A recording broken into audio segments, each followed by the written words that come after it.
আমি আমার বান্দাদের উপরে এতটা কঠোর নই, আমার বান্দাকে আমি কঠিন শাস্তি দেওয়ার আগে এই দুনিয়াতে থাকা অবস্থায় ছোট ছোট আযাব তাকে দেই, যাতে করে সে আমার ভয়ে আমার পথে ফিরে আসতে পারে। সুবহানাল্লাহ। এজন্য রব্বুল আলামিন কোরআনুল কারীমের 32 নম্বর সূরা সূরাতুস সাজদা এর 21 নম্বর আয়াতে বলছেন, ওয়ালা নুযীকান্নাহুম মিনাল আযাবিল আদনা দুনাল আযাবিল আকবারি লাআল্লাহুম ইয়ারজিউন। আল্লাহ তাআলা বলছেন, আর অবশ্যই আমি তোমাদেরকে কঠিন শাস্তি আস্বাদন করানোর আগে ছোট ছোট শাস্তি দিব, যাতে করে আমার এই ছোট ছোট শাস্তির সম্মুখীন হলে পরে তোমরা আমার ভয়ে আবার আমার পথে ফিরে আসতে পারো। তাহলে বোঝা গেল আল্লাহ তাআলা দুনিয়ায় যদি কাউকে আযাব দেন, শাস্তি দেন, এই শাস্তি আল্লাহ এই কারণে দেন যাতে আল্লাহর ভয়ে সে আল্লাহর পথে ফিরে আসতে পারে। কেউ যদি আল্লাহকে ভয় না করে, আল্লাহর পথে ফিরে না এসে সে যদি গুনাহ করতেই থাকে, তো তাকে দুনিয়াতে শাস্তি দিয়ে দিয়ে যিনি মারবেন তিনি কে? দুনিয়াতেও আযাব আর গজবে পড়বে, আখিরাতেও শাস্তি আছে। তাহলে বোঝা গেল এমন কিছু গুনাহ আছে যেই গুনাহের শাস্তি শুরু হয় কোথায়? সবাই বলেন কোথায়? আজকে এই ধরনের কিছু গুনার কথা বলবো, যে গুনাহ করলে দুনিয়া থেকে আযাব শুরু হবে। নাম্বার 1, 1 নাম্বার, আল্লাহর নেয়ামত অস্বীকার করলে, আল্লাহর নেয়ামত ভোগ করে নাফরমানি করলে দুনিয়াতেই আপনাকে বিপদে মুসিবতে আযাবে গজবে ফেলবেন কে? আচ্ছা বলেন তো দেখি, আমাদের চারপাশে যত নেয়ামত আছে এই নেয়ামতগুলো কার? আস্তে বলবেন না, জোরে বলেন, নেয়ামতগুলো কার? কোরআনুল কারীমের 16 নম্বর সূরা সূরাতুন নাহলের 53 নম্বর আয়াতে আল্লাহ তাআলা বলছেন, ওয়ামা বিকুম মিন নি'মাতিন ফামিনাল্লাহ। তোমাদের যত নেয়ামত আছে সব নেয়ামত যিনি দিয়েছেন তিনি কে? সব আল্লাহর নেয়ামত। এই দুনিয়াতে যা কিছু আছে সবকিছু আল্লাহ সৃষ্টি করেছেন মানুষের জন্য, আর মানুষকে আল্লাহ সৃষ্টি করেছেন তার গোলামির জন্য। সুবহানাল্লাহ। আল্লাহ মানুষ বানিয়েছেন কার গোলামির জন্য? আর সবকিছু বানিয়েছেন আল্লাহ কার জন্য? মানুষের জন্য। এই যে আমার আপনার চোখের সামনে গাছপালা, নদী নালা, খাল বিল, হাওর বাওর, সাগর, এক কথায় আসমান জমিনের যত ব্যবস্থাপনা সব হলো আল্লাহ আমাদের খেদমতের জন্য এগুলো সৃষ্টি করেছেন। সুবহানাল্লাহ। আল্লাহ বলছেন, বান্দা আমার নেয়ামত তুমি ভোগ করো, আমার কোনো অসুবিধা নাই। তুমি নেয়ামত ভোগ করার পরে আমার শুকরগুজার হও। আমি তোমার কাছে কিছুই চাই না, শুধু আমি তোমার শুকরগুজারি চাই। এজন্য আল্লাহ বলছেন, লা ইন শাকারতুম লা আযীদান্নাকুম ওয়া লা ইন কাফারতুম ইন্না আযাবি লাশাদীদ। কোরআনে কারীমের 14 নম্বর সূরা ইব্রাহিমের 7 নম্বর আয়াত এটা আল্লাহ তাআলা বলছেন, যদি তোমরা আমার শুকরগুজার বান্দা হও, তোমাদেরকে যে নেয়ামত দিয়েছি আমি আল্লাহ দয়া করে নেয়ামতের পরিমাণ আরো বহু গুণে বাড়িয়ে দিব। আল্লাহ নেয়ামত বাড়ায় দিবেন। আর ওয়ালা ইন কাফারতুম, যদি অকৃতজ্ঞ হও, নাফরমানি করো, মনে রাখো ইন্না আযাবি লাশাদীদ, নিশ্চয়ই আমার আযাব বড় কঠিন।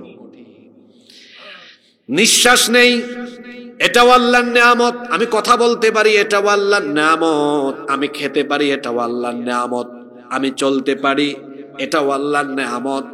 এক কথায় আমরা আল্লাহর নেয়ামতের সাগরে ডুবে আছি। এই নেয়ামত ভোগ করার পরে যে ব্যক্তি আল্লাহর নাফরমানি করবে সেই ব্যক্তিকে দুনিয়াতেই আযাবে আর গজবে ফেলবেন কে? যেমন আল্লাহ আপনাকে সম্পদশালী বানিয়েছেন, আপনার বাড়ি আছে, সম্পদ আছে, টাকা আছে, পয়সা আছে, এগুলো আল্লাহর নেয়ামত। এগুলো আল্লাহর নেয়ামত। এটা পাওয়ার পরে আপনি আপনার এই সম্পদগুলো আল্লাহর পথে খরচ করবেন, আল্লাহর বিধান মানবেন, এটা হলো আল্লাহর শুকরগুজারি। কিন্তু আপনি যদি আল্লাহর দেওয়া এই ধন সম্পদগুলো পাওয়ার পরে অধ্যতাপূর্ণ আর অহংকারী আচরণে মেতে উঠেন, কারুনের যে দশা হয়েছিল সেই দশা আপনারও হতে পারে। কারণ কারুনকেও তো আল্লাহ তাআলা সম্পদশালী বানিয়েছেন, কিন্তু সে আল্লাহর সাথে নাশুকরি করার কারণে, নাফরমানি করার কারণে এই কারুনকে দুনিয়াতে যিনি আযাব গজব দিয়ে ধ্বংস করেছেন তিনি কে? আল্লাহ তাআলা এজন্য বলছেন, ইন্না কারুন কানা মিন কওমি মূসা ফাবাগা আলাইহিম ওয়া আতাইনাহু মিনাল কুনুজি মা ইন্না মাফাতিহাহু লাতানূ বিল উসবাতি উলিল কুওয়া ইয ক্বালা লাহু কওমুহু লা তাফরাহ ইন্নাল্লাহা লা ইউহিব্বুল ফারিহিন। আল্লাহ তাআলা বলছেন, নিশ্চয়ই কারুন ছিল মূসা আলাইহিস সালামের কওমের অন্তর্ভুক্ত। আল্লাহ তাকে এত পরিমাণ সম্পদ দিয়েছিলেন, এত ধন ভান্ডার দিয়েছিলেন যে তার ধন সম্পদের চাবি বহন করার জন্য বিরাট একদল শক্তিশালী লোকের দরকার হতো। আল্লাহু আকবার। এত সম্পদ আল্লাহ তাকে দিয়েছেন যে ধন ভান্ডারের চাবিগুলো বহন করার জন্য একজন দুইজন না, এক দল বিরাট শক্তিশালী মানুষের দরকার পড়তো। সুবহানাল্লাহ।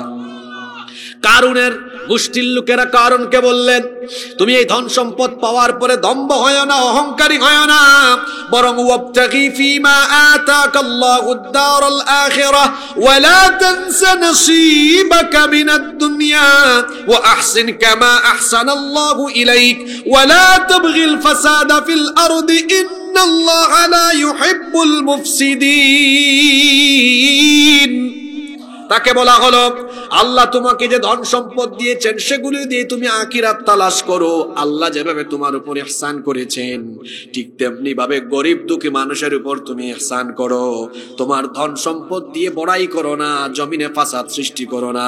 যখন তাকে বলা হলো এগুলো তোমাকে আল্লাহ দিয়েছেন, কারণ এই কথা শোনার পরে বলল, ক্বালা ইন্নামা উতীতুহু আলা ইলমিন ইনদি। এগুলো আমাকে আল্লাহ দেন না, এগুলো আমার নিজের জ্ঞান দ্বারা কষ্ট করে আমি অর্জন করেছি। নাউজুবিল্লাহ পড়বেন না? এই যে সম্পদের নিয়ামত পাওয়ার পরে শুকরিয়া না করে সে করলো নাফরমানি। নাফরমানি করার কারণে আযাব আখিরাতের আগেই দুনিয়াতে আল্লাহ তারে দিয়ে দিলেন। কি আযাব দিলেন শোনেন। আল্লাহ তাআলা বললেন, ফাখাসাফনা বিহি ওয়া বিদারিহিল আরদা ফামা কানা লাহু মিন ফিআতিন ইয়ানসুরুনাহু মিন দুনিল্লাহ ওয়া মা কানা মিনাল মুনতাসিরিন। কারুন যখন অহংকার করলো, নিয়ামত পাওয়ার পরে নাশুকরি করলো, নাফরমানি করলো, আল্লাহ কারুন এবং তার প্রাসাদকে, তার সম্পদ সহ মাটির তলায় ধসিয়ে দিয়েছেন। আল্লাহু আকবার। তাহলে বোঝা গেল আল্লাহর নাফরমানি করলে দুনিয়াতে গজব আর আযাব আছে না নাই? এজন্য খবরদার, আল্লাহর নিয়ামত পাওয়ার পরে আল্লাহর সাথে নাফরমানি করা যাবে না। কোরআনে কারীমের 16 নম্বর সূরা নাহলের 112 নম্বর আয়াত ভালো করে খেয়াল করেন। ওয়া দারাবাল্লাহু মাসালান ক্বরয়াতান কানাত আমিনাতান মুতমাইন্নাতান ইয়াতিহা রিজকুহা রাগাদাম মিন কুল্লি মাকান ফাকাফারাত বিআনউমিল্লাহি فأذاقها الله لباس الجوع والخوف بما كانوا يصنعون। আল্লাহ তাআলা বলছেন, আল্লাহ তাআলা ওই জনপদের উপমা দিচ্ছেন, দৃষ্টান্ত দিচ্ছেন, যেই জনপদ, যেই এলাকা অত্যন্ত নিরাপদ এবং প্রশান্তিদায়ক ছিল, সেখানে প্রত্যেক জায়গা থেকে রিজিক আসতো। কিন্তু যখনই ওই জনপদের, ওই দেশের লোকেরা আল্লাহর নাফরমানি আরম্ভ করলো, আল্লাহর নিয়ামতের নাফরমানি আরম্ভ করলো, তখন ওই এলাকাকে আল্লাহ তাআলা ভয় এবং ক্ষুধার পোশাক দ্বারা আচ্ছাদিত করে দিলেন, অভাব অনটন লাগিয়ে দিলেন। বলেন তো দেখি, একটা এলাকাকে দুর্ভিক্ষ দিয়ে অভাব অনটনে যিনি মারতে পারেন তিনি কে? আল্লাহ বলছেন যখন কোন জনপদের লোকেরা আমার নিয়ামত ভোগ করার পরে আমার সাথে নাফরমানি করবে তাদেরকে অভাব অনটনে আমি মেরে ফেলবো, দুনিয়াতে আযাব দিব, গজব দিব। আমাদের ধানের খেতে ধান হয়, ফসলের মাঠে ফসল হয়, এগুলো আমরা ফলাই না। ফসলের মাঠে ফসল হয়, ধানের খেতে ধান হয়, ফলের গাছে ফল হয় কার দয়ায়? আস্তে বলবেন না, জোরে বলেন কার দয়ায়? আল্লাহর দেওয়া রিজিক ভোগ করার পরে বান্দা আল্লাহর শুকরগুজারি হবে, আল্লাহর নাফরমানি করবে না। যদি আল্লাহর নাফরমানি করে দুনিয়াতেই তাকে আযাবে গজবে ফেলবেন কে? বনি ইসরাইল হচ্ছে আল্লাহর নিয়ামত প্রাপ্ত এক জাতি। আল্লাহ তাআলা তাদের কথা কোরআনে কারিমে বারবার বলেছেন, ইয়া বানি ইসরাঈল আযকুরু নি'মাতিয়াল্লাতী আন'আমতু আলাইকুম ওয়া আন্নী ফাদ্দালতুকুম আলাল আলামিন। হে বনি ইসরাইল, তোমাদের উপরে আল্লাহ প্রদত্ত নিয়ামতের কথা স্মরণ করো। আল্লাহ বনি ইসরাইলকে অনেক নিয়ামত দিয়েছেন। এইটা এমন এক জাতি যাদেরকে আল্লাহ আসমানি খাবার খাইয়েছেন। সুবহানাল্লাহ পড়তে ইচ্ছে করলো না আপনাদের? মান্না সালওয়া খাওয়া জাতি। আল্লাহ এদেরকে এমন নিয়ামত দিয়েছেন, তিহ ময়দানে মেঘমালা দ্বারা ছায়া দিয়েছেন, পাথর ফেটে গিয়ে আল্লাহর হুকুমে তাদের জন্য পানির ঝর্ণা দ্বারা 12 গোত্রের জন্য 12টা ঝর্ণা বহমান হয়েছে। আল্লাহ এদেরকে এমন নিয়ামত দিয়েছেন, ফেরাউন আর তার দল বলে এদের উপর এত নির্যাতন করে, এরা দুর্বল, ফেরাউনকে মোকাবেলা করতে পারে না, কিন্তু আল্লাহ তাআলা তার কুদরত দিয়ে ফেরাউন আর তার দলবলকে ধ্বংস করে দিয়ে তাদেরকে নাজাত দিয়েছেন, মুক্তি দিয়েছেন। সুবহানাল্লাহ। এত এত দয়া পাওয়ার পরে যখন তারা নাফরমানি করেছে, যুগে যুগে তারা অভিশপ্ত হয়েছে, আযাবে গজবে পড়েছে। এই যে যখন ফেরাউন আর তার দলবলকে ডুবায়া আল্লাহ মারলেন আর বনি ইসরাইলকে নাজাত দিলেন, এরা সাগর পার হয়ে ওই পারে যাওয়ার পরে আল্লাহ হুকুম করেছিলেন যে তোমরা ফিলিস্তিনে যাও, মসজিদে আকসার আশেপাশের অঞ্চল। তখন আমালিকা সম্প্রদায়, এই কাফির সম্প্রদায় শাসন করতো। আল্লাহ বলেছিলেন, মুসা তোমার উম্মতকে বলো ওখানে গিয়ে জিহাদ করতে, ওখানে গেলেই আমি আল্লাহ সাহায্য পাঠিয়ে বিজয় দান করে দেব। এরা যায় নাই, এরা যায় নাই। আল্লাহর নিয়ামত উপভোগ করেছে, আল্লাহর কুদরত নিজের চোখে দেখেছে যে ফেরাউনের সৈন্য তারা গিয়ে মারা লাগে নাই, চোখের সামনে দেখেছে আল্লাহ শেষ করে দিয়েছেন। সে আল্লাহ বলেছেন যাও, গেলেই বিজয় দিব, যায় নাই। তিহ প্রান্তরে উন্মুক্ত জেলখানায় 40 বছরের লাঞ্ছনার জীবন ছিল, সেখানে তাদেরকে বন্দিত্ব দশায় রেখেছেন কে? আমার তো মনে হয় বাংলাদেশেও আমরা যে নিয়ামত 5 তারিখের পরে পেলাম, পাওয়ার পরে আমরা বিশেষ করে আলেম উলামা ঐক্যবদ্ধ হয়ে নতুন বাংলাদেশ বিনির্মাণে আমরা যদি এগিয়ে আসতে না পারি, সামনে আমাদের জন্য লাঞ্ছনা গঞ্জনা অপেক্ষা করছে। কারণ আল্লাহর নিয়ামত পাওয়ার পরে এই নিয়ামতকে কাজে লাগাতে হয়। বনি ইসরাইল জাতির কথা আল্লাহ কোরআনের বহু জায়গায় বলেছেন, এটা সবচেয়ে বেশি নিয়ামত প্রাপ্ত জাতি। আবার এই জাতি হলো সবচেয়ে অভিশপ্ত, আযাব গজব প্রাপ্ত জাতি। যখন আল্লাহর নিয়ামত পাওয়ার পরে যখন এই জাতি আল্লাহর পথে থাকে না, আল্লাহ কোরআনে বলেছেন এই জাতির উপরে আবার আল্লাহ জালিম শাসক চাপায়া দেন।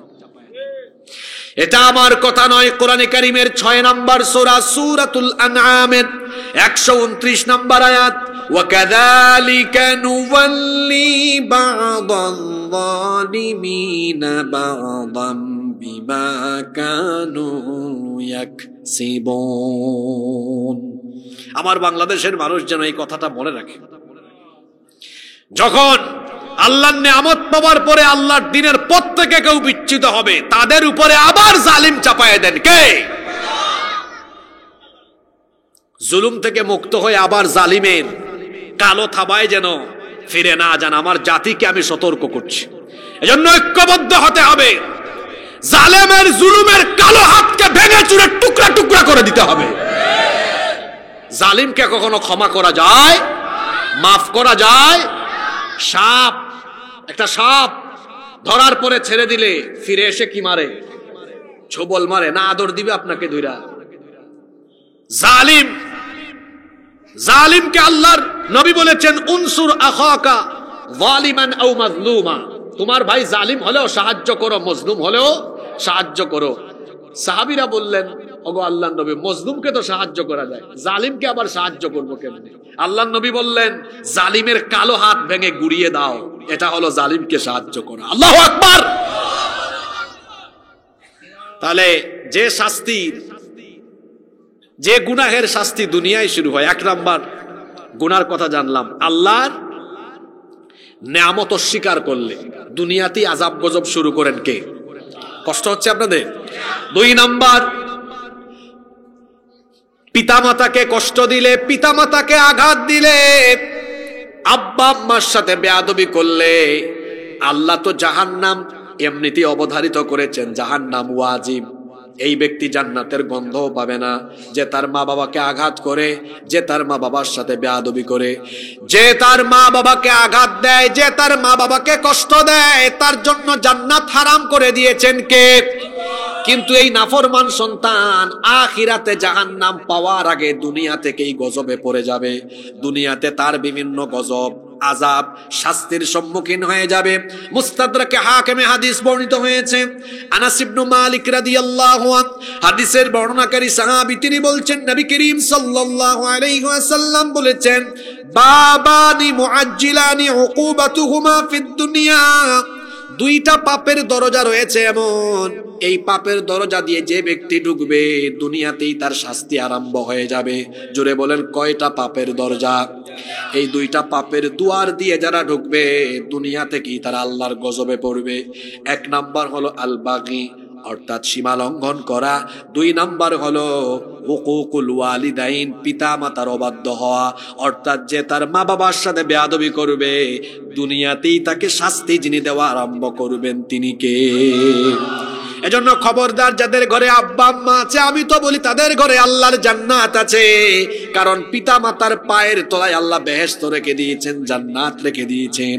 যে তার মা বাবাকে খুশি করবে তার উপরে খুশি হয়ে যাবেন কে? এজন্য আল্লাহর নবী বলেছেন, রিদাল্লাহু ফি রিদাল ওয়ালিদাইন ওয়া সাখাতুল্লাহু ফি সাখাতিল ওয়ালিদাইন। পিতা মাতার সন্তুষ্টিতে আল্লাহ সন্তুষ্ট, পিতা মাতার অসন্তুষ্টিতে আল্লাহ অসন্তুষ্ট। যে তার মা বাপকে নারাজ করবে আল্লাহ ওই ব্যক্তির উপর নারাজ হয়ে যাবেন। যে তার মা বাপকে নারাজ করবে আল্লাহ ওই ব্যক্তির উপর নারাজ হয়ে যাবেন। আর আল্লাহ যে ব্যক্তির উপর নারাজ হয়ে যাবেন দুনিয়াটা তার জন্য আস্তে আস্তে সংকীর্ণ হয়ে যাবে। অন্য হাদিসে আল্লাহর নবী বলেছেন, মান সাররাহু আইয়াবসুতা লাহু ফি রিজকিহি আও ইউনসা লাহু ফি আথারিহি ফালইয়াসিল রাহিমাহ।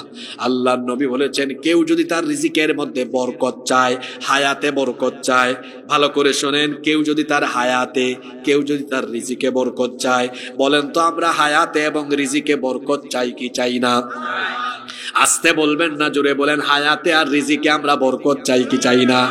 আল্লাহর নবী বলেছেন, কেউ যদি তার হায়াতে, কেউ যদি তার রিজিকে বরকত চায়, সেজন্য তার নিকট আত্মীয়দের সাথে ভালো আচরণ করে। নিকট আত্মীয়দের মধ্যে সবচেয়ে নিকটবর্তী হলেন মা বাবা, অর্থাৎ যে তার মা বাবার খেদমত করবে আল্লাহ তার হায়াতে আর রিজিকে বরকত বাড়িয়ে দিবে। এক পিতা মাতার তিনটা ছেলে, কয়টা ছেলে? তো তিন ভাই একদিন ঘরের মধ্যে মিটিং করতে বসছে। কয় ভাই, এক ভাই আরেক ভাইকে বলতেছে, ভাই মাস হলো 30 দিনে, চলো আমরা আব্বা আম্মাকে ভাগ করে খাওয়াই, আমি 10 দিন, তুমি 10 দিন, তুমি 10 দিন। আরেকজন কয়, 2 নাম্বার ভাই বলে, না 10 দিন 10 দিন দরকার নাই, 1 মাস 1 মাস ভাগ করি। 3 নাম্বার ছোট ছেলে বলতেছে বড় 2 ভাইকে, ভাই রাগ কইরো না, 10 দিনেরও দরকার নাই, 1 মাসেরও দরকার নাই, আমার আব্বা আম্মাকে আমার কাছে পুরা জীবনের জন্য দিয়ে দাও। তো 2 ভাই সুবহানাল্লাহ পড়ে পড়ে রাগে শুনেন, 2 ভাই মনে মনে খুব খুশি, আরে ভালোই তো হইছে, আব্বা আম্মাকে খাওয়ানোর কোনো টেনশন নাই, কাপড় চোপড় কিনে দেওয়া লাগবে না, ডাক্তারে নিয়ে যাওয়া লাগবে না, আমার পয়সা তো সব বেঁচে গেল। তারা এটা ভাবছে। এই 3 জনের কথোপকথন শুনছে আরেকজন। শোনার পরে ছোট ছেলেকে এসে বলে, তুমি নাম্বার 1 ব্যাককল, তুমি কেন তোমার মা বাবার সবকিছু নিজেই বহন করার দায়িত্ব নিলা, ওদেরকেও দিতা, এখন তো তোমার খরচ হবে বেশি। সে তখন ওনাকে বলল, মিয়া আপনি ব্যাককল, আমার 2 ভাই ব্যাককল। বলল মানে? কয়, আমার মা বাবার জন্য আমি যত বেশি খরচ করব আমার সম্পদ কমবে না, সম্পদ দেওয়ার মালিক কে? আমি আল্লাহর রাসূলের হাদিস জানি, মা বাপ খুশি তো আল্লাহ খুশি, আল্লাহ খুশি হলে তো আল্লাহ দুনিয়ার সব সম্পদ আমার পায়ের তলায় ফেলাইয়া দিবেন। সুবহানাল্লাহ। এজন্য বুদ্ধিমান ছেলে মেয়েরা কখনো মা বাবাকে ভাগ করে না, মা বাবার খেদমত করে, কারণ মা বাবার খেদমতের ভেতরেই দুনিয়ার রহমত, বরকত, রিজিক, সম্মান, ইজ্জত সব রয়েছে। সুবহানাল্লাহ। আব্বা আম্মার খেদমত করবেন তো? তাহলে যে পাপের শাস্তি আখিরাতে তো আল্লাহ দিবেনই, পিতা মাতার অবাধ্য হলে আখিরাতে সুজা কোথায়? জোরে বলেন, সুজা কোথায়? আরেকটা হাদিস আমার মনে পড়ল, শুনেন। আল্লাহর নবী সাহাবীদেরকে বললেন, আলা উহাদ্দিসুকুম বিআকবারিল কাবাইর, আমি কি তোমাদেরকে সবচাইতে বড় কবিরা গুনাহগুলো সম্পর্কে বলবো না? সাহাবীরা বললেন, বালা ইয়া রাসূলুল্লাহ। আমরা বলি সাল্লাল্লাহু আলাইহি ওয়াসাল্লাম, গো আল্লাহর রাসূল আপনি বলেন সবচাইতে বড় বড় কবিরা গুনাহ কোনগুলো? আল্লাহর নবী বললেন, সবচেয়ে বড় কবিরা গুনাহ হলো দুইটা। এক নাম্বার হচ্ছে আল ইশরাকু বিল্লাহ, আল্লাহর সাথে শিরক করা, আর দুই নাম্বার হলো উকুকুল ওয়ালিদাইন, পিতামাতার অবাধ্য হওয়া। আল্লাহর সাথে শিরক করা আর পিতামাতার অবাধ্য হওয়া হলো সবচাইতে বড় কবিরা গুনাহ। তাহলে এই কবিরা গুনাহ, মা বাবার সাথে বেয়াদবি করলে এই কবিরা গুনাহের শাস্তি কি? বিনা হিসাবে। জোরে বলেন, বিনা হিসাবে। ওই জাহান্নাম তো মরার পরে পাবে, মরার আগেই আমি বললাম, যারা পিতা মাতার খেদমত করে না, মা বাপকে খাওয়ায় না, তুমি কুত্তার মতো মরবা। তোমার রিজিকে বরকত হবে না, সারা জীবন অভাব থাকবে, অনটন থাকবে, রোগবালাই থাকবে, শান্তি পাবা না, অশান্তির দাবানলে চলে পুরে তোমার জীবন তছনছ হয়ে যাবে। আর জীবনে যদি শান্তি চান, রহমত চান, বরকত চান, মা বাবার খেদমত করেন, খুশি হয়ে যাবেন কে? তাইলে আরেকটা পাপের কথা জানলাম, 2 নম্বর, যে পাপের শাস্তি দুনিয়ায় আরম্ভ হয়, ওই পাপ হলো কার সাথে বেয়াদবি করা?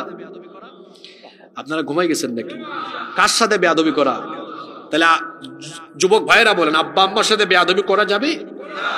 যদি বেয়াদবি করেও থাকেন, আজকে গিয়ে পা ধরে মাফ চাইবেন। আব্বা আম্মার মন অনেক বড়, পা ধরলেই দেখবেন মাথায় হাত বোলাইয়া মাফ করে দিয়ে আপনাকে বুকে টেনে নিবে। সুবহানাল্লাহ।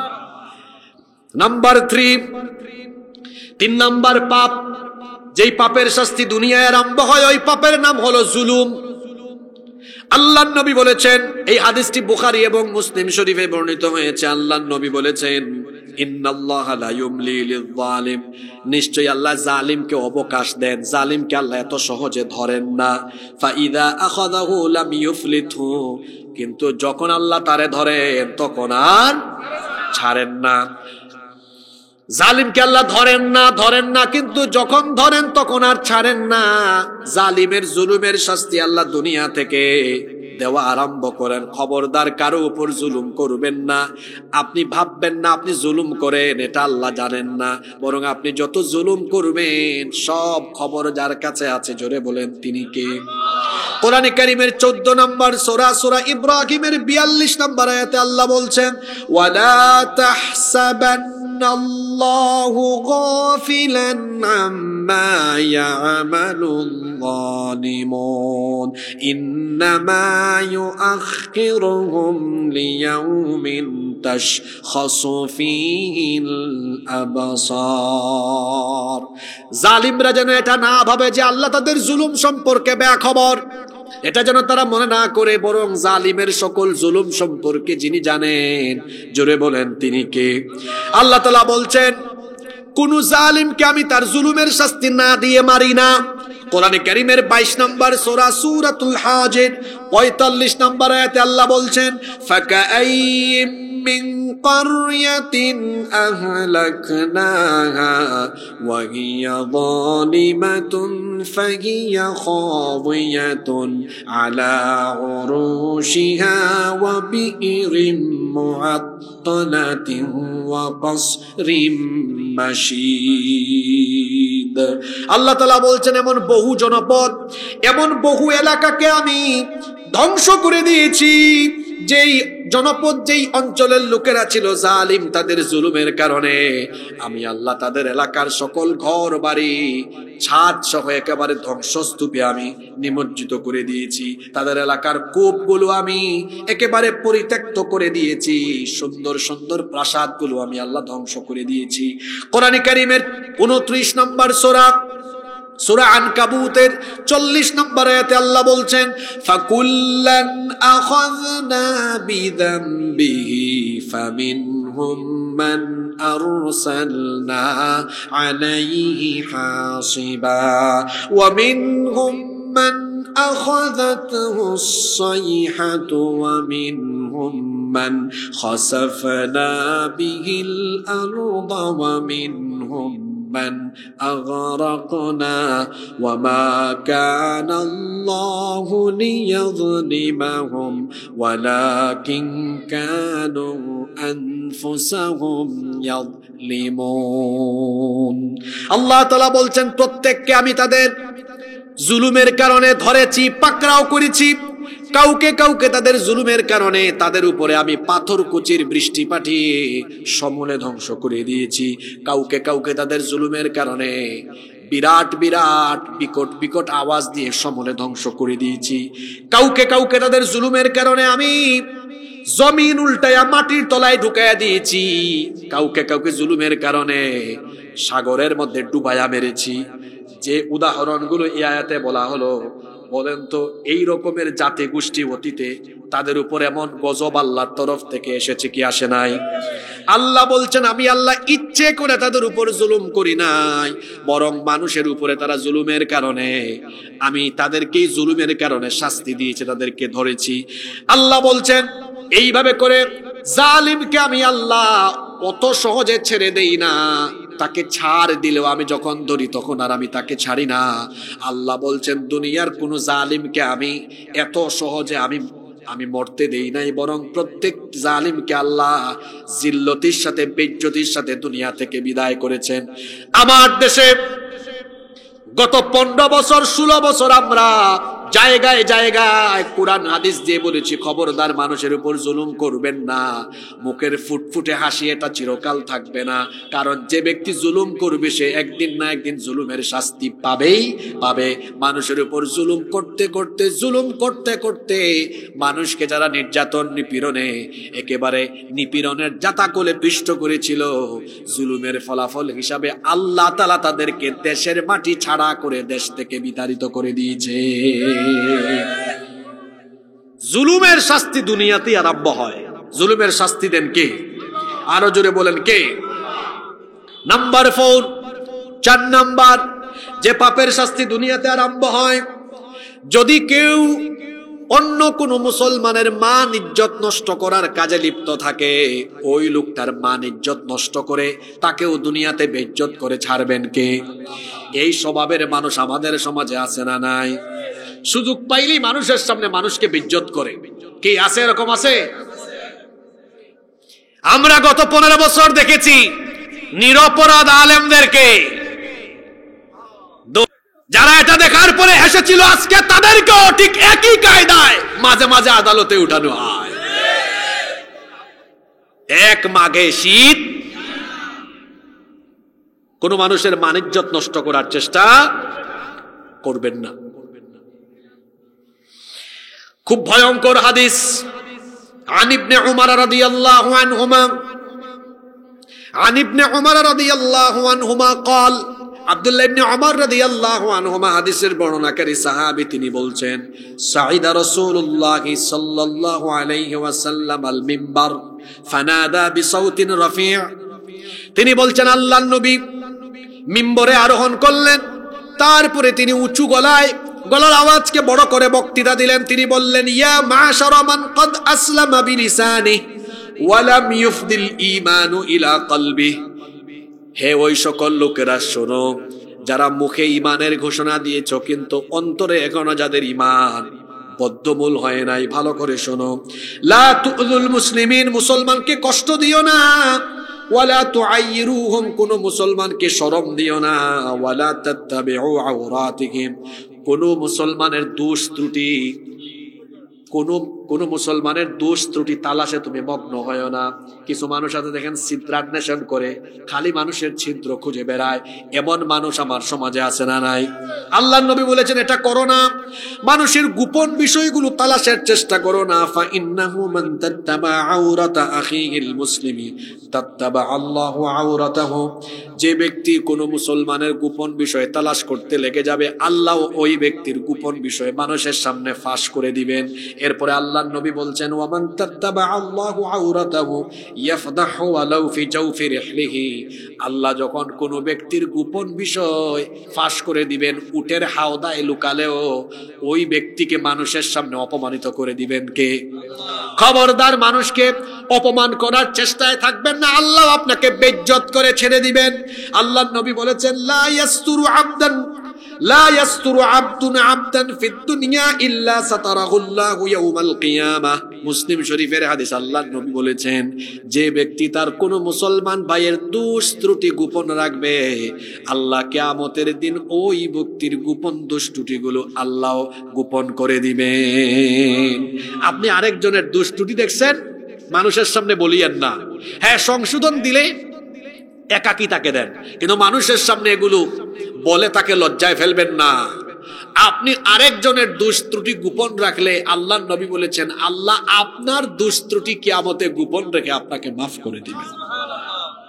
আমরা শুধু সুবহানাল্লাহ কইতে জানি, কিন্তু এগুলো আমল করতে জানি না। এই যে আমাদের গ্রামে গ্রামে যে চায়ের দোকান, টঙের দোকান আছে, এটা তো পার্লামেন্ট, এটা গ্রাম্য পার্লামেন্ট। এটার নাম কি? গ্রাম্য পার্লামেন্ট। ওখানে দেখবেন শুধু সমালোচনা আর মানুষের এত দোষ ত্রুটি, আর হুজুর ইমাম সাহেব হুজুরের ভুলের কোনো অভাব নাই। দেখবেন কিছু কিছু মসজিদ কমিটির মুসল্লি আছে খালি হুজুরের দোষ খুঁজে, অথচ তার মধ্যে দোষের কোনো অভাব। মানুষের দোষ ত্রুটি খুঁজে বেড়াবেন না, নিজের চরকায় তেল দেন, কারণ প্রত্যেকেরই ভুল আছে না নাই? আপনি যদি অন্য কারো দোষ ত্রুটি গোপন রাখেন, আল্লাহ আপনার দোষ ত্রুটি গোপন রেখে কিয়ামতের দিন আপনাকে জাহান্নাম থেকে বাঁচিয়ে দিবেন। তাহলে আরেকটা পাপ আমরা জানলাম, যে পাপের শাস্তি দুনিয়ায় আছে, সেটা হলো ছিদ্রান্বেষণ করা। কিছু মানুষ আছে তার কোনো কাজ নাই, শুধু কে কি কোন জায়গায় করে এগুলা দেখে আর মানুষকে বলে বেড়ায়।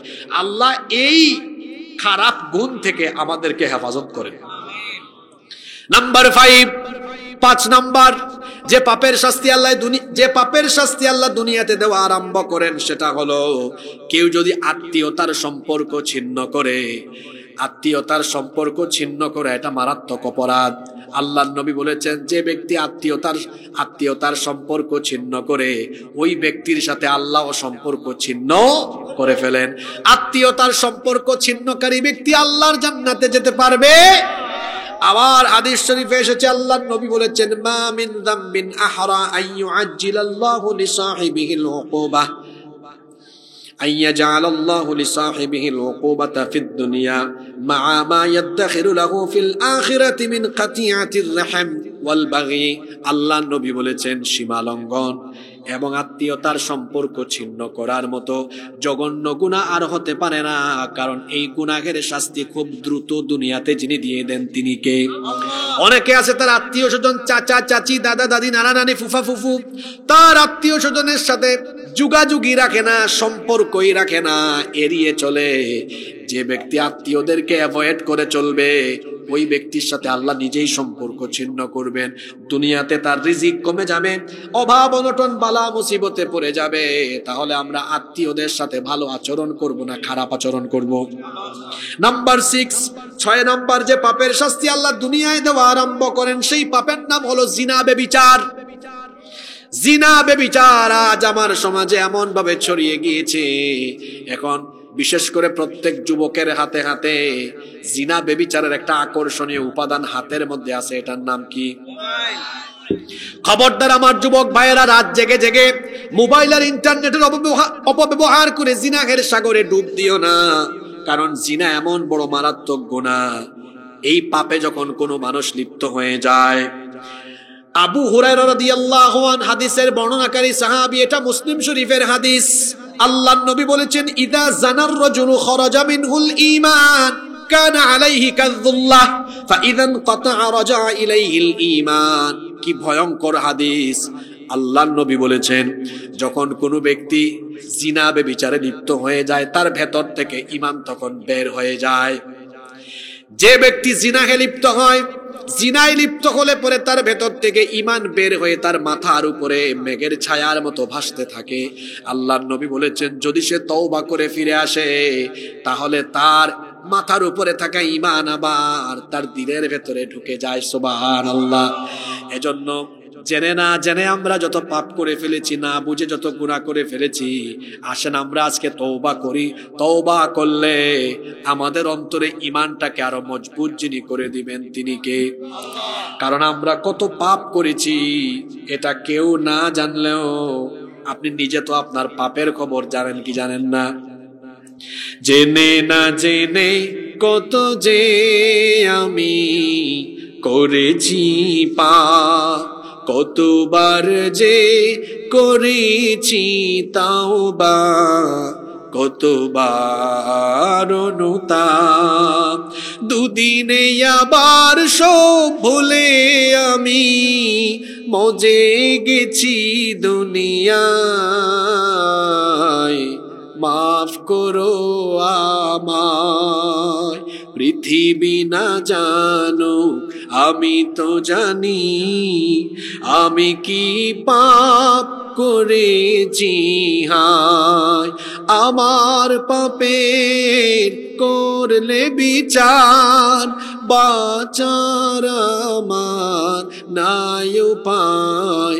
দয়াময় তুমি মাফ করো আমায়, মাফ করো আমায়।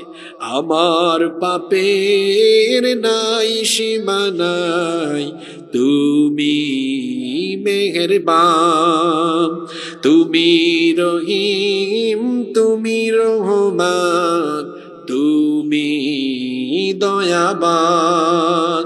আমায় তুমি করো গো মাফ, আমায় তুমি করো গো মাফ।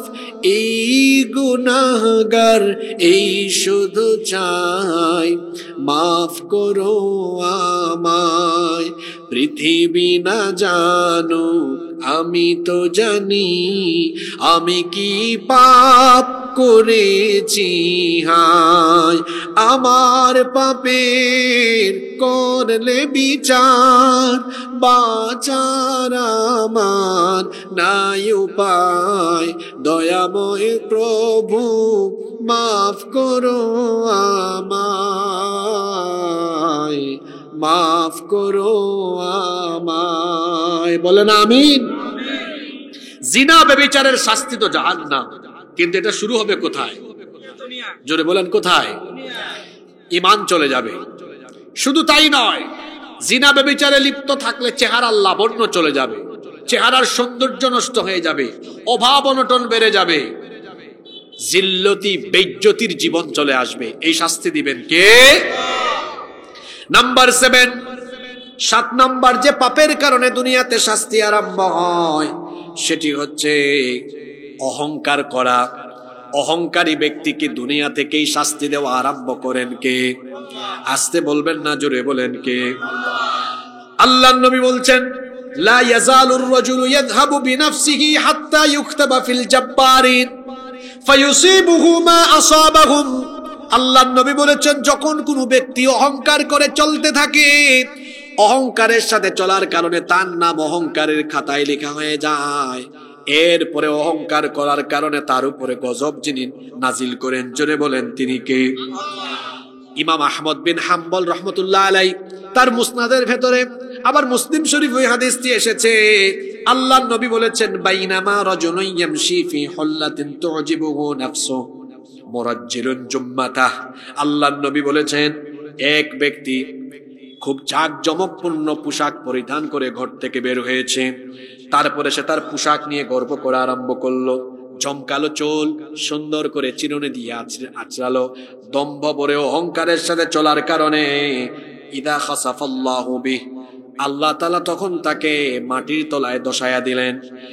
এখানেই শাস্তি শেষ হলো না। আল্লাহর নবী বলছেন, ফাহুয়া ইয়াতাজালজালু ইলা ইয়াউমিল কিয়ামা, কিয়ামত পর্যন্ত সেরকম মাটির নিচের দিকে যেতে থাকবে, যেতে থাকবে, যেতে থাকবে। নাউজুবিল্লাহ। তাহলে বোঝা গেল অহংকারের শাস্তি বড় মারাত্মক, অহংকারের শাস্তি সহজ না কঠিন। আল্লাহ তাআলা বলেছেন আল কিবরিয়া উরিদাই, অহংকার হলো আমার চাদর। ফামান ইউনাজিউনি আযাবতুহু ফিদ দুনিয়া ওয়াল আখিরাহ, যেই চাদর নিয়ে টানাটানি করবে তাকে দুনিয়া আখিরাতে শাস্তি দিবেন কে? কোনো কিছুর অহংকার করবেন না, জ্ঞানের বড়াই করবেন না, নইলে জ্ঞান ছিনাই আপনাকে পাগল বানায় দিতে পারেন কে? টাকা পয়সার অহংকারও করবেন না, কারণ সকাল বেলার ধনীকে বিকাল বেলা রাস্তার ফকির বানাতে পারেন কে? ক্ষমতা পেয়েও অহংকার করবেন না, কারণ সকাল বেলার ক্ষমতাসীন ব্যক্তিকে জুতার বাড়ি খাওয়ায়া ক্ষমতার চেয়ার থেকে নামায়া জেলখানায় যিনি ঢুকাইয়া দিতে পারেন তিনি কে? অহংকারের শাস্তি শুরু হয় কোথায়? কষ্ট হচ্ছে আপনাদের? নামাজের সময় হয়ে গেছে, নামাজের সময় হয়ে গেছে না? আমরা কি আর 5-10 মিনিট চালাইতে পারবো? পারমিশন আছে আপনাদের? কি বলেন, না শেষ করে দেব? আমি কি চালাবো না শেষ করে দেব? ঠিক আছে, আমরা আরো 10 মিনিট চালাই, তারপরে নামাজ এখানেই মনে জামাত, এখানে না, মসজিদ পাশে, এখানেই মসজিদ পাশে জামাত হবে ইনশাআল্লাহ। 8 নাম্বার যে পাপের শাস্তি দুনিয়াতেই আল্লাহ দেন, সুদখুরের সুদের শাস্তি, ঘুষখুরের ঘুষের শাস্তি দুনিয়াতেই দেওয়া আরম্ভ হয়। আমার সমাজে সুদখুর আর ঘুষখুর আছে না নাই? সুদ এমন মারাত্মক গুনাহ, আল্লাহর নবী সুদখুরদের ব্যাপারে কি বলছেন শুনেন। লাআনা রাসূলুল্লাহ সাল্লাল্লাহু আলাইহি ওয়াসাল্লাম আকিলির রিবা ওয়া মুকিলাহু ওয়া কাতিবাহু ওয়া শাহিদাইহি, যে সুদ দেয়, যে ব্যক্তি সুদ নেয়, যে ব্যক্তি সুদ লিখে এবং সুদের সাক্ষী হয়, সবাইকে লানত দিয়েছেন মুহাম্মদ। আমরা বলি সাল্লাল্লাহু আলাইহি ওয়াসাল্লাম। আবার আল্লাহ তাআলা কোরআনে কারীমে বলেছেন ইয়ামহাকুল্লাহুর রিবা ওয়া ইউরবিস সাদাকাত ওয়াল্লাহু লা ইউহিব্বু কুল্লা কাফফারিন আথীম। আল্লাহ সুদকে নিশ্চিহ্ন করেন আর সদাকাকে বৃদ্ধি করে দেন, অর্থাৎ সুদের সাথে সম্পৃক্ত করে পরে সম্পদের বরকত কমে যাবে। এই সম্পদ দিয়ে দুনিয়ায় কোনো সুখ শান্তি পাবেন না। সুদখুরদের দেখবেন দুনিয়ায় কোনো সুখ নাই, শান্তি নাই। টাকা থাকতে পারে কিন্তু সুখ, রাতে ঘুমাইতে পারে না, পেটে ব্যথা, মাথা ব্যথা, কোমরে ব্যথা, কত জায়গায় ব্যথা, অশান্তি আর অশান্তি। সুখ শান্তি দেওয়ার মালিককে? সুদখুরের জীবন থেকে সুখ শান্তি কেড়ে নিয়ে আল্লাহ তাকে দুনিয়ায় শাস্তি দিবেন। আবার আমার দেশে ঘুষখোর আছে না নাই? জোরে বলেন আছে না নাই?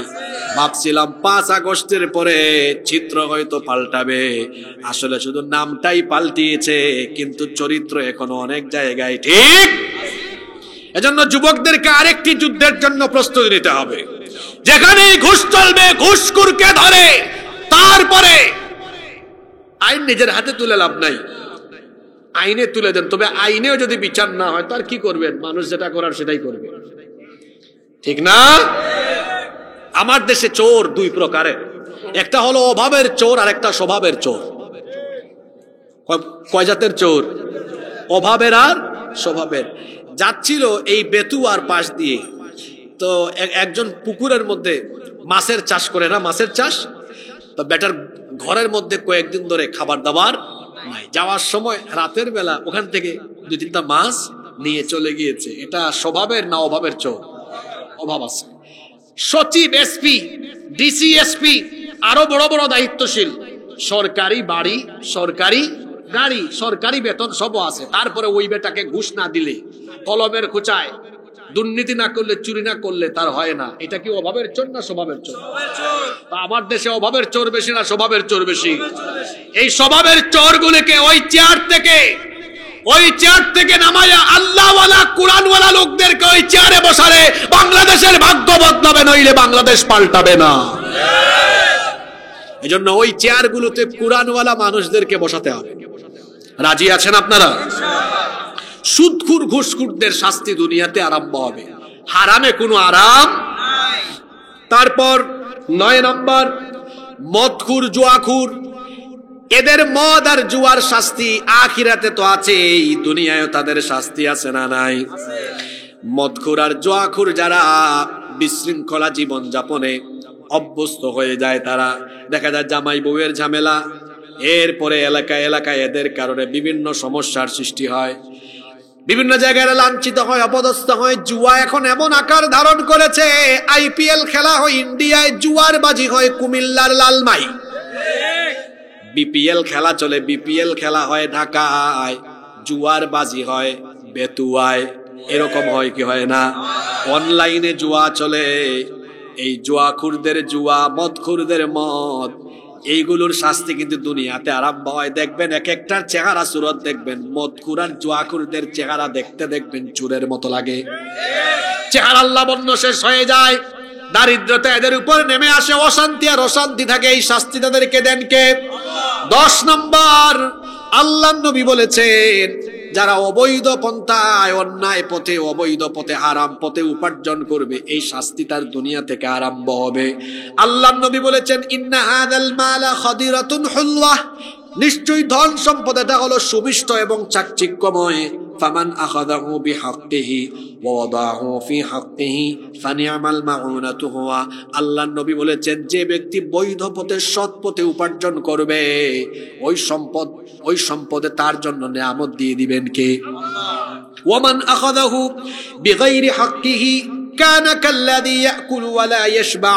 কিন্তু যে ব্যক্তি অন্যায় পথে, অবৈধ পথে, হারাম পথে উপার্জন করবে, এটাতে সে বরকত পাবে না। নবীজি এত সুন্দর মিসাল, এত সুন্দর উপমা দিয়েছেন, তার উদাহরণ হলো ওই ব্যক্তির মতো যেই ব্যক্তি খাবার খায় কিন্তু পেট ভরে না।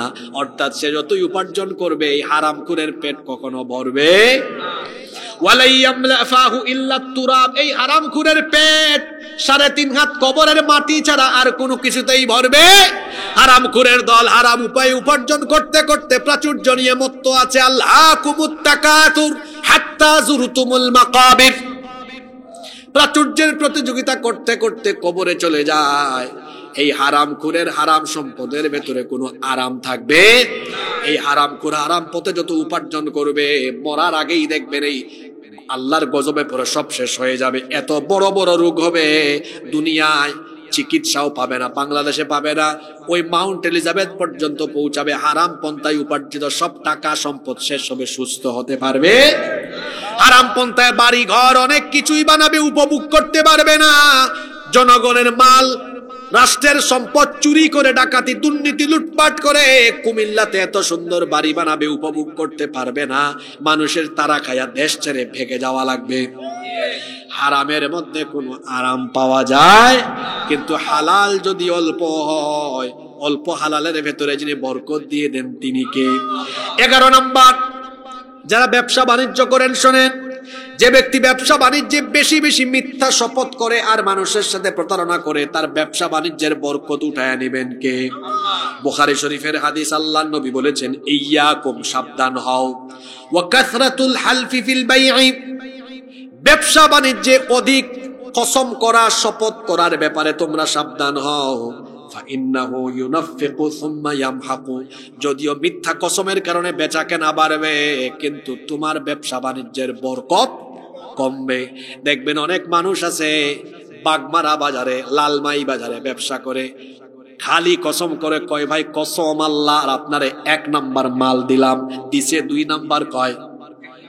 হয়তো কসম করার কারণে আরেকজন মনে করবে বাপরে বাপ কি ইমানদার ব্যবসায়ী, কসম করে ফেলছে, কিন্তু এটা যে মুখে মুখে ইমানদার আর তলে তলে হলো বেঈমান। আল্লাহর নবী বলেছেন অধিক কসম করা এটা ভালো মানুষের কাজ না, এটা শয়তানের কাজ। বেশি বেশি কসম করা কার কাজ? এজন্য অধিক কসম করা আর মানুষকে প্রতারণা থেকে বেঁচে থাকবেন।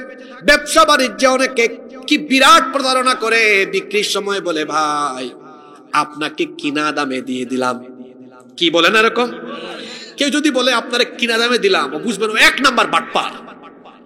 আচ্ছা যদি সে যে দামে কিনছে ওই দামই দেয় আপনারে, তো তার দোকান ভাড়া, তার কারেন্টের বিল, এটা কি কাস্টমারের নানা বাড়ি থেকে এনে দিবেন নাকি? মিথ্যা বললেন কেন? এটা ধোঁকাবাজি। আপনি বলতে পারেন ভাই আপনাকে দিচ্ছি কিন্তু সীমিত লাভে দিচ্ছি, সীমিত লাভ, অর্থাৎ অন্যান্যদের কাছে যেভাবে লাভ করে দেই আপনার সাথে আমার খাতির আছে, মহব্বত আছে, সীমিত লাভে, অর্থাৎ যেখানে লাভ করতাম 2 টাকা আপনার কাছে করেছি 1 টাকা। সত্য কথা বলেন। কিন্তু এই মিথ্যা ধোঁকাবাজি আর মিথ্যা শপথ করবেন না, আল্লাহ নবী বলেছেন তার আয় উপার্জনের বরকত কমে যাবে। এটা দুনিয়াবি শাস্তি দিবেন কে? খুব কষ্ট হচ্ছে আপনাদের, তাই না? এরপরে 12 নাম্বার, যারা জাকাত ফরজ হওয়ার পরেও জাকাত দিবে না, এদের সম্পদের বরকত কমে যাবে এবং বৃষ্টিপাত কমে যাবে, খরা বাড়বে, বৃষ্টিপাত কমবে, গরম বেড়ে যাবে, এমন এমন গরম আসবে, দাবানল জ্বলবে, গরম চলে আসবে। আল্লাহর নবী বলছেন ওয়ালাম ইয়ামনাউ যাকাতা আমওয়ালিহিম ইল্লা মুনিউল কতরা মিনাস সামাই ওয়ালাউলা বাগাইম লাম ইউমতারু। আল্লাহর নবী বলেছেন যখন মানুষ যাকাত দেওয়া বন্ধ করে দিবে তখন আসমান থেকে বৃষ্টি নাজিল কমে যাবে। এটা আল্লাহর দুনিয়াবি শাস্তি। এজন্য যাকাত যাদের উপর ফরজ একেবারে হিসাব নিকাশ করে যাকাত আদায় করতে হবে। আপনাদেরকে আর কষ্ট দিব না। 13 এবং সর্বশেষ পয়েন্ট আমি বলবো। আজকে ওয়াজের বিষয় ছিল যে সকল পাপে, যে সকল গুনাহের শাস্তি আরম্ভ হয় কোথায়? 13 নম্বর, আল্লাহর নবী আখিরি জামানার শেষ জামানার ফিতনার কথা বলেছেন। এই শেষ জামানার ফিতনায় পড়বে যারা, শেষ জামানার ফিতনায় পড়ে গুনাহ, এমন কিছু গুনাহ আছে এগুলোতে আসক্ত হবে যারা, দুনিয়া থেকেই শাস্তি পাবে। আলী ইবনে আবি তালিব রাদিয়াল্লাহু আনহু হাদিসের বর্ণনাকারী সাহাবী, তিনি বলছেন ইদা ফাআলাত উম্মতি 15 খাসলাতান হাল্লা বিহাল বালা। আল্লাহর নবী বলেছেন আমার উম্মত যখন এই 15টি কাজ করবে তাদের উপরে গজব দিবেন কে? শুনেন তো, এগুলা শুনেন আর মিলান, দেখেন আপনার দেশে এগুলো এখন আছে কিনা। আপনি আগে আছে বলিয়েন না, আগে শুনেন এই 15টা আছে কিনা। 1 নাম্বার, ইদা কানাল মাগনামু দুওয়ালা, রাষ্ট্রীয় দায়িত্ব পেয়ে সেই লোকেরা যখন রাষ্ট্রের সম্পদ নিজের সম্পদের মতো ভোগ করা, চুরি করা আরম্ভ করবে, আছে কি নাই? 2 নাম্বার, ওয়াল আমানাতু মাগনামা, চতুর্দিকে যখন আমানতের খেয়ানত আরম্ভ হবে। এখন আমার দেশের চতুর্দিকে আমানতের খেয়ানত কম না বেশি? 3 নাম্বার, ওয়াজ যাকাতু মাগরামা, মানুষ যখন যাকাতকে ঋণের মতো মনে করবে, যাকাত দিবে না হিসাব নিকাশ করে। 4 নাম্বার, ওয়া তুআল্লিমা লিগাইরিদ দ্বীন, শিক্ষা ব্যবস্থায় যখন দ্বীনি শিক্ষা থাকবে না। আছে না নাই? মিলে কি মিলে না? দাঁড়ান। 5 নাম্বার, ওয়া আতাআর রাজুলু যাওজাতাহু ওয়া আক্কা উম্মাহু, মানুষ যখন, ওই যে একটু আগে এক চাচা এখানে বললেন হুজুর শ্বশুর শাশুড়ির কথা কইয়ে নেই তো চলে আসছে। আল্লাহর নবী বলেছেন মানুষ যখন তার বউয়ের আনুগত্য করবে আর মায়ের সাথে বেয়াদবি করবে। 6 নাম্বার, ওয়াবাররা সাদিকাহু ওয়া জাফা আবাহু, বন্ধুর সাথে ভালো আচরণ করবে আর বাপের সাথে খারাপ আচরণ করবে। 7 নাম্বার, ওয়ারতাফাআতিল আসওয়াতু ফিল মাসাজিদ, মসজিদের মধ্যে ইমাম সাহেবের গলার আওয়াজের চাইতে পাপীদের, সুদখোর, ঘুষখোর, চাঁদাবাজ, টেন্ডারবাজ, সভাপতি সেক্রেটারির গলার আওয়াজ বড় হয়ে যাবে। 8 নাম্বার, ওয়াসাদাল কাবিলাতা ফাসিকুহুম, নিকৃষ্ট চরিত্রের লোকেরা সমাজে নেতা হয়ে যাবে। 9 নাম্বার, ওয়াকানা যাঈমুল কওমি আরযালাহুম, দেখা যাবে নিকৃষ্ট লোকদেরকে শুধু জানের ভয়ে মানুষ ভয় করবে। 10 নাম্বার, ওয়াকানা যাঈমুল কওমি আরযালাহুম, 9 নাম্বার হলো যখন নিকৃষ্ট লোকদেরকে চেয়ারে বসানো হবে। 10 নাম্বার, ওয়া উকরিমার রাজুলু মাখাফাতা শাররিহি, 10 নাম্বার যখন নিকৃষ্ট লোকদেরকে ভয় করে মানুষ সম্মান করা আরম্ভ করবে। 11 নাম্বার, ওয়া শুরিবাতিল খুমুর, মাদককে মানুষ খুব হালকা বিষয় হিসাবে গ্রহণ করবে। 12 নাম্বার, ওয়া লুবিসাল হারির, রেশমি পোশাককে মানুষ জায়েজ মনে করবে। 13 নাম্বার, 14 নাম্বার হলো 13 এবং 14 হলো ওয়াত্তুখিদাতিল কাইনাত ওয়াল মাআজিফ, গায়িকা নায়িকা আর গান বাজনাকে মানুষ হালাল হিসাবে গ্রহণ করে নেবে। 15 নাম্বার হলো ওয়ালাআনা আখিরু হাদিহিল উম্মতি আউওয়ালাহা, পরবর্তীরা পূর্ববর্তীদেরকে শুধু লানত দিবে। এই 15টা গুনাহের কথা আল্লাহর নবী বলার পরে বললেন এগুলো যখন তোমাদের সমাজের মধ্যে প্রতিষ্ঠিত হয়ে যাবে, ফালিয়ারতাকিবু ইনদা যালিকা রিহান হামরা আও খাসফান ওয়া মাসখান ওয়া কাযফান, অপেক্ষা করো ঘন ঘন ভূমিকম্প, চেহারার বিকৃতি আর আগুনের দাবানলের গজবের জন্য অপেক্ষা করো। কিছুদিন আগে আমেরিকা লস অ্যাঞ্জেলেস, হলিউড শহর, দাবানলে শেষ না? আল্লাহর নবীর হাদিস মিলে কি মিলে না? ওই দেশে জিনা, ব্যভিচার, এই হাদিসে বলা অপরাধগুলো ওই দেশে নাই তো? জোরে বলেন আছে না নাই? এগুলো আমার দেশে থাকলে আমার দেশের উপরেও গজব। 13টা পয়েন্টে আজকে আমি কোরআন সুন্নাহর আলোকে কথা বললাম। হ্যাঁ, গুনাহের শাস্তি আখিরাতে হবে, কিন্তু এমন কিছু গুনাহ আছে এগুলোর শাস্তি শুরু হয়ে যাবে কোথায়? কত পয়েন্ট বললাম। আল্লাহর নাফরমানি, নিয়ামতের নাশুকরি, 2 পিতামাতার অবাধ্য হওয়া, ভুলে গেছেন নাকি? তারপর 3 নাম্বার কি বলেছিলাম? জুলুমের শাস্তি। 4 নাম্বার কি বলেছিলাম? মুসলমানের মান সম্মান নষ্ট করা। 5 নাম্বার আত্মীয়তার সম্পর্ক ছিন্ন করা। 6 নাম্বার জিনা ব্যভিচারে লিপ্ত হওয়া। 7 নাম্বার অহংকার করা। 8 নাম্বার সুদ ঘুষ খাওয়া। 9 নাম্বার মদ জুয়ায় লিপ্ত হওয়া। 10 নাম্বার হারাম পথে উপার্জন করা। 11 নাম্বার ব্যবসা বাণিজ্যে অধিক কসম, মিথ্যা কসম, প্রতারণা করা। 12 নাম্বার জাকাত ফরজ হলে জাকাত না দেওয়া। 13 নাম্বার শেষ জামানার ফিতনায় পড়া। এই গুনাহগুলোতে থাকলে দুনিয়া থেকেই গজব দিবেন কে? আল্লাহ আমাদেরকে শুধু এই গুনাহ না, সমস্ত গুনাহ থেকে বেঁচে থাকার তৌফিক দান করেন। এখন প্রশ্ন হলো, গুনাহ থেকে বেঁচে থাকবো আমরা কিভাবে? একটা আমল শেখার দরকার নাই? গুনাহ থেকে বেঁচে থাকতে পারবেন, একটা আয়াত বলে দিয়ে এই আয়াতের উপর আমল করেন। ইয়া আইয়ুহাল্লাযীনা আমানু তাকুল্লাহা ওয়া কুনু মা'আস সাদিকিন। এই ঈমানদারেরা, আল্লাহকে ভয় করো আর সত্যবাদীদের সাথে থাকো। কয়টা কথা? আল্লাহর ভয়। আল্লাহর ভয় মানে কি? কেউ যেটা দেখে না, কেউ যেটা শুনে না, সেটা দেখেন এবং শুনেন।